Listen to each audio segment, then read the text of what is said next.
Hello, hello, this is Joe from Nerd in Korea. We are doing our budget colorless creatures now. We already did artifact creatures, so we're not talking about artifact creatures, we're talking about non-artifact, non-eldrazi, colorless creatures. That is a very, very short list. I didn't realize how short the list was going to be when I started making this video. It's like 15 cards, but some of them are useful, so let's get into it. Here we go.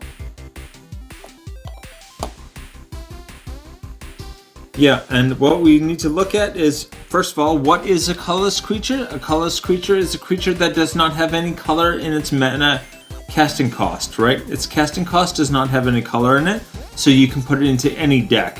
What becomes more important is, what does it do?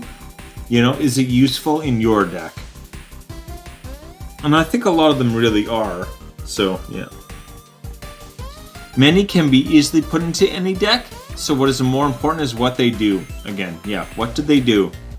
A colorless creature should be either useful mechanic to gap fill or to have synergy with like another card, right? So you want to increase synergy or you want to gap fill.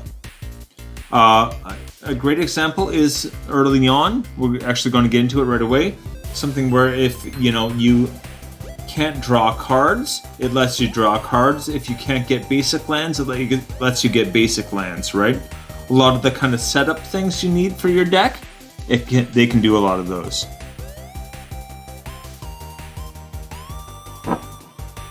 Okay, so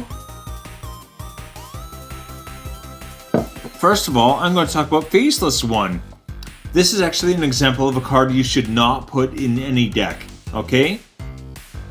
So it can count as any color as a commander, which is nice, but can it be partnered with another commander? Again, it's kind of like you only get this. It does allow you to choose a background, so that's good, but it's kind of like that's all it does. You choose the color, which most commanders come with a color anyway, and you get a background, and there's many, many, many background commanders. So this is like really not useful, I would say, but possibly useful in a very specific situation. But this is a draft card, right? This is something you have to look at and realize, like, this card is for draft. This is not for constructed, right? If you're making your deck beforehand, never use this. If you're drafting, you might want this because it gives you options you might not have otherwise. So yeah. It can be very good in draft. It's almost never good in constructed. 3 cents though is cheap, but it's not good. Okay, and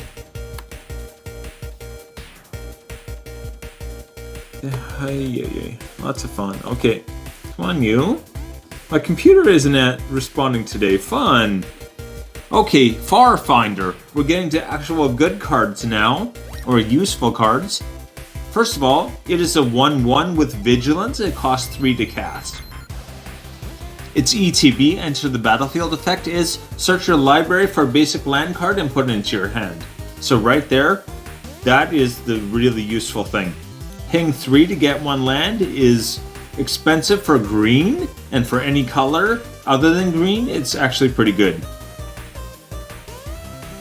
So, most useful in decks that do not have green, as I said, and consider it for equipment decks, possibly Boros. Like I have a Boros equipment deck, so the fact that it has Vigilance on a 1/1 is not really too exciting, but if you have that on with a bunch of equipment, that becomes very good, right? If you make it into like a 10/10 with a bunch of other abilities and reach, and Vigilance, then you can block every turn with it. So it becomes pretty scary in the right situation. I think in any kind of, yeah. Again, if you don't have green, this is probably a good card to have. But if you have like a Boros equipment deck, this is actually potentially a really good card to have. Only 35 cents for that, suckers, so that's not too bad. Also, it's a fox, so that's always a bonus. Next up, we have Cryptic Trilobite. Its ETB is that it comes in, you put 3+1/+1 counters on it. That can already be very useful in some decks. The ones that care about 1+1/+1 counters. You might also have other creatures that get bonus +1s when something comes in and gets a +1, or a colorless creature gets a +1, it gets a +1. So that would trigger all of those. And you can remove a +1/+1 counter to add 2 mana, colorless mana, that can only be used for abilities. This is very easy to use, I think. Very undervalued. Again, remove a +1/+1 counter, not tap, right? Even if it's tapped, you could just take the +1/+1s off and make a whole bunch of mana. So this comes into the battlefield. Again, it is XX in its casting cost, so you need 2. If you pay 4, you get 2 +1/+1s. Or if you have 6, you get 3 +1/+1s. So you're always spending double the mana to put the +1/+1s on in the first place. But you do get 2 colorless mana back for abilities. In any deck where you have a lot of creatures with abilities, or an ability deck, this is very useful. I think this is a great card. $1.30 only. So very cheap, but very good. Uggin's Conjurant. Okay, ETB, it answers with X +1/+1 counters. What's nice about this compared to the others is that it is not XX. It's just X, right? As much mana as you put into it gets that many +1/+1 counters. So the other ones that the Trilobite I just talked about, and one I'm going to talk about after, you need to pay double X. So you're always kind of getting half the value. Here, you get all of it. However, there is a downside. If damage will be dealt to it, remove that many counters. So you can have it enter as like a 13/13, but if it takes 10 damage, it's a 3/3. So it does not regain life at the end of every turn like other creatures. It'll just, lose it and lose it and lose it. Anyway, that is only 20 cents. You might think, oh, that doesn't sound very good. Shalai and Halar, I think this is the deck. I actually have this card set aside for this deck. So, whenever 1 or more +1/+1 counters are put on a creature you control, this deals damage equal that much damage to target opponent. So if you spend 9 and have this enter as a 9/9, you automatically get to do 9 damage to an opponent. That's crazy. That is so good. So yeah, just as an automatic side effect, it's hard to beat.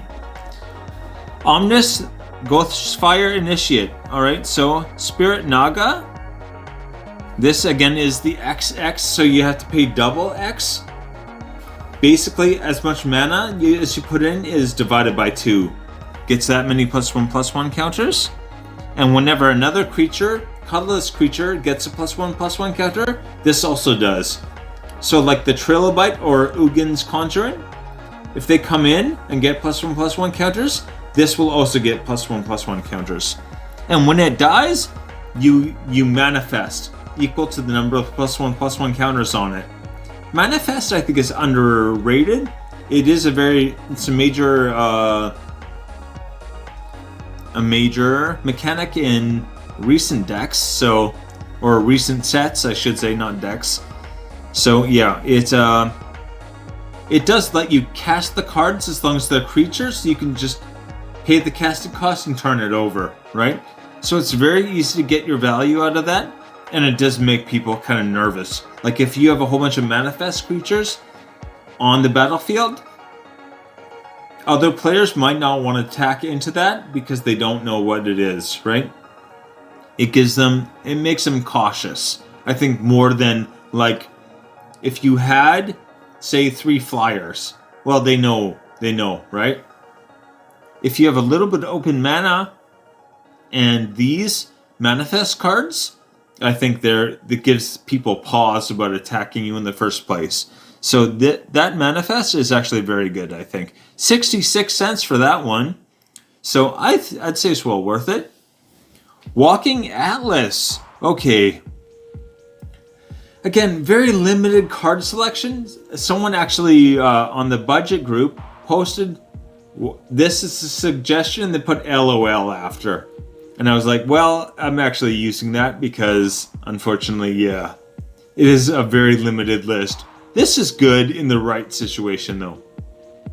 So if you have a lot of card draw, but no green, use this. So if you have a deck that has blue and card draw, or not blue and card draw, this is a perfect thing to have because you'll probably have, lands in your hand and you just can put them straight into the battlefield. Also, this doesn't care what it is, right? What kind it is.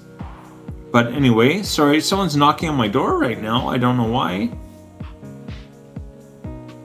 Last one, Clara Oswald. Again, it lets you do that. Choose a color for your commander thing, which is very nice. She only partners with doctor cards. So that's kind of the downside, is that she only partners with doctor cards. Okay, and yeah. She also doubles doctor's abilities, so that can be very useful, but yeah. It's limited. Anyway, that is 19 cents. And here we go. Only really useful in doctor's decks, of course. Yeah.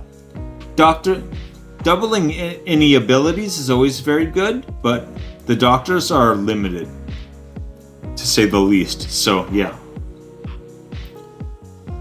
In our next video, we will start talking about budget artifacts to use for different purposes. Okay, and there we go.